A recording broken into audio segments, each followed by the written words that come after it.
Alright, so at some point, I don't know when, but I apparently fell behind on my word count a little bit.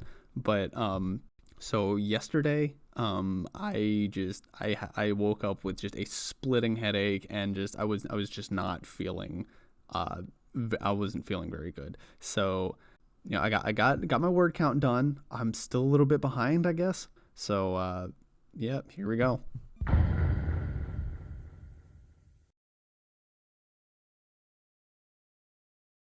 Brad and Callie were having a bit of a rough patch. Between trying to get decent tans for summer and getting those gains at the gym, there just wasn't enough time in the day. Then Brad shows up a little late to pick her up for a date and he finds her talking to some rando on the side of the street. Like, bro. Summer came and went. Callie got a couple thousand more followers on her social media. Brad got to show off his gun a fair amount too. Honestly, that's probably where all those new followers came from. Then university started, they headed back to college. Brad defended his title as the beer pong champion. The usual. Brad had one hand on the steering wheel, the other arm rest half outside the window. In the passenger seat, Callie scrolled through her social media, still giving him the silent treatment from their last argument. Which he didn't even start, so he should be the upset one. The traffic light overhead glowed red to stop traffic heading north on Main Street as a few pedestrians hurried through the crosswalk. The signal to walk flickered from a white stick person to an orange hand with a 10-second countdown. All the walkers had a few seconds to finish crossing. The light turned green and Brad hit the gas.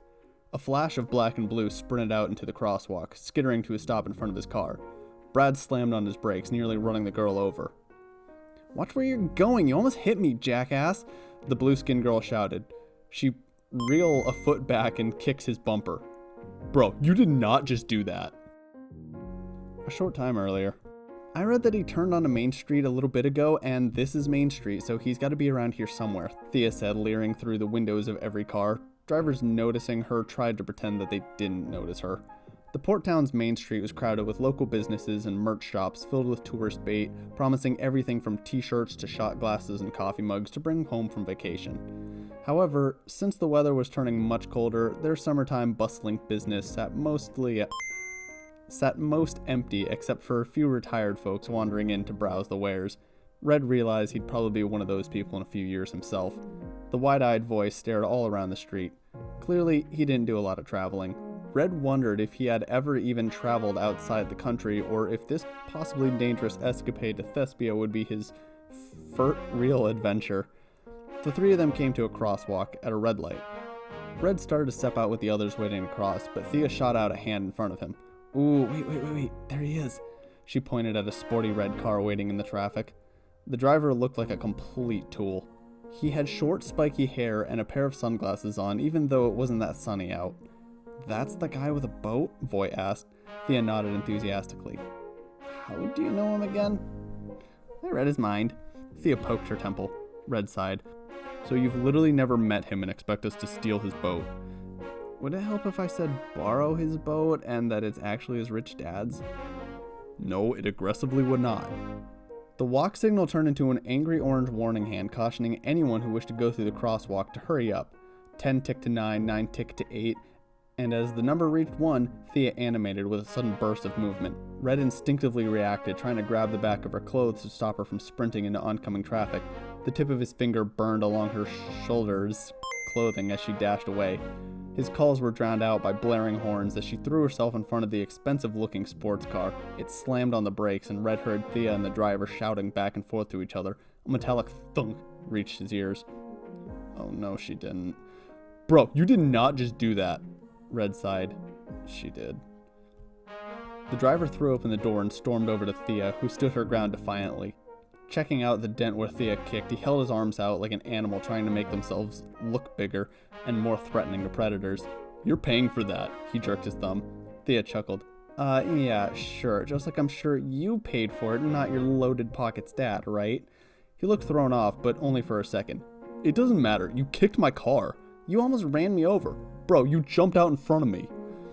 Traffic continued around them, cars pulling around them, some blaring their horns for fighting in the middle of the street. Voy looked completely unsettled by the entire exchange. What was she thinking? Whoever this guy was, she immediately killed her chances of asking to use his boat. He was gonna end up getting them all arrested. Oh, go cry about it on your dad's boat. The second Red heard her shout it, something in the back of his mind clicked. What is she doing? Voy asked, trying to make himself as small as possible. She's trying to get him to think about the boat, where it is, the keys. She's been reading his mind this entire argument. Can't she just probe through his memories or something? Red shook his head. She can only read what someone is thinking about while she reads their mind. So when she wants information, all she needs to do is say trigger words to get people thinking about what she wants to know. She's done it to everyone at Scrawled in Ink at some point. Does it work? Most of the time, yeah.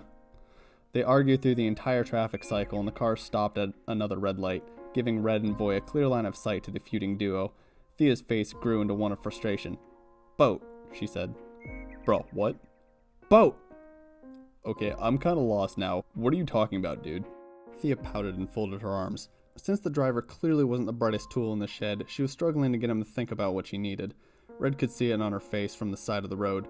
Red, come over here, she barked. The driver locked his sunglasses on Red. Bro, you with her?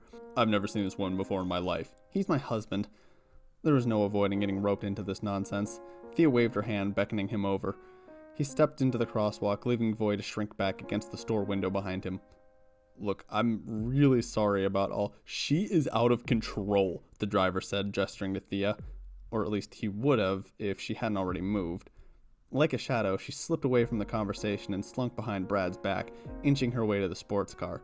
She hadn't been able to pick his brain for where the boat was docked, but she was able to glean that the ring in his car had the key to the boat. That was a really bad sentence. Sliding in the open driver door, she parked herself in the seat. Man, am I right? Thia gestured to Callie, who had been watching everything transpire, but now found herself at an utter loss of words. What are you... I know, they're ridiculous, Thia gestured, throwing her hands around the steering wheel. With some sleight of hand that would make Houdini jealous, she managed to slip away the key with a tiny boat engraving. She hadn't even removed the car keys from the ignition. Callie still didn't know what to do in the situation. She opened her mouth to say something else, but Thia had already slipped back out the door. Meanwhile, Red continued trying to put out the fire Thia had started. Alright, I can pay for the damage. Red massaged the bridge of his nose. Would that solve everything? It's either that or we start throwing hands, bro. I'm not gonna throw hands. What even...